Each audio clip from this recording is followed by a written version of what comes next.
would that kind of hinder the growth of larger businesses who need loans from banks? I'm sorry, what, you have to keep? I'm saying if you have a bank and you have to keep X amount of money in the clearinghouse before you fail, for other before you owe. For settlement. Yeah, wouldn't that just hinder loans? Wouldn't that make loans very small? No, because that's what we were talking about. When we remember, we said the Scottish banks were holding in like 1820, they're holding less than 2%. That's their clearing reserve. It's tiny. It's very tiny. You can get by with remarkably little. Now, partly they do that by using some secondary reserves for settlement, not just gold. The 2% figure, less than 2%, refers to actual gold reserves. And clearinghouses have lots of ways to economize on the clearing medium. But in any event, they didn't need much. They learned they could get by with very little. Yes? When you spoke about Hume, you spoke about the specie flow between England and France specifically. Mm-hmm. Does someone assume the free banking between the two of them, or no? It doesn't assume free banking. It assumes they both have gold standard systems. In fact, England in that example gets out of line because it doesn't have free banking.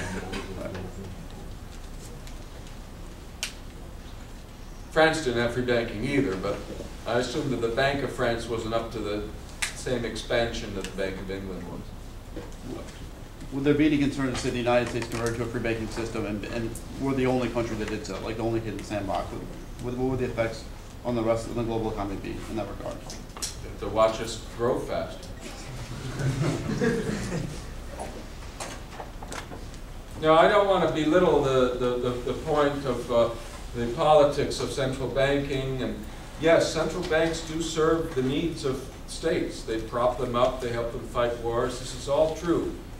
We wouldn't have central banks if that wasn't the case.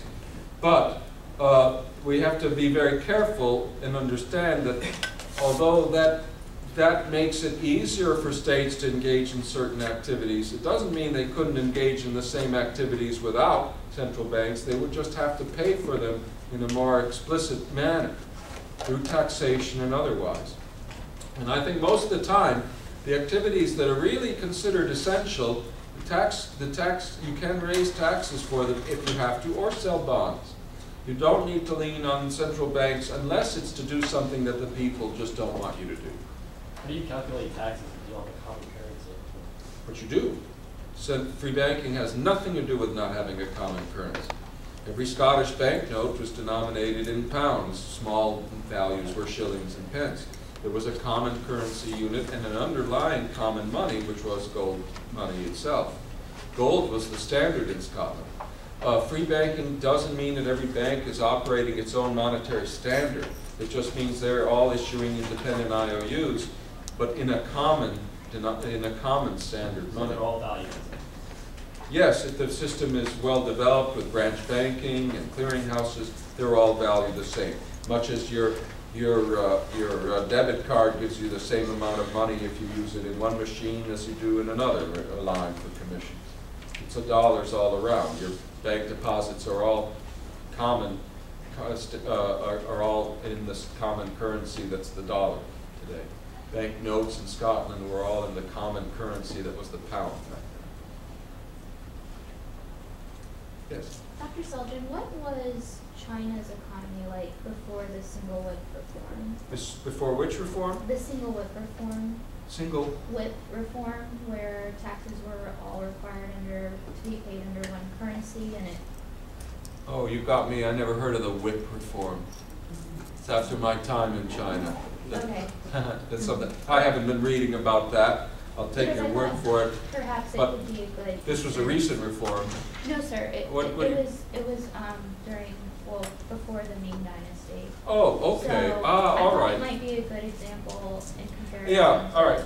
I can talk a little bit about that, although I never heard this reform referred to by that name. I'm sorry to have to admit. So China, every region in China had its own distinct currency unit, but these were different silver units, and the variation between them was sometimes rather slight. And so, yeah, since taxes for the central government were collected in silver, they obviously would have to adjust for these varying so-called tail units, the silver tail, but one tail wasn't the same as another tail in a different place. So they unified the tail unit, and that simplified things. What I can tell you about China, the one thing I really know about China, apart from what I know about Hong Kong from having lived and taught there, is that they had free banking in many Chinese communities before the 20th century, and indeed right up through the 30s in some places when the nationalists created the monopoly National Bank of China. And some of those free banking systems were quite fascinating. I talk about one in Fuzhou in the book The Experience of Free Banking by Kevin Dowd. It's a collection of essays. That's all I know about money in China in the Ming Dynasty. That's Ming Dynasty, or sorry, it's a Qing Dynasty, pardon me, the Qing Dynasty.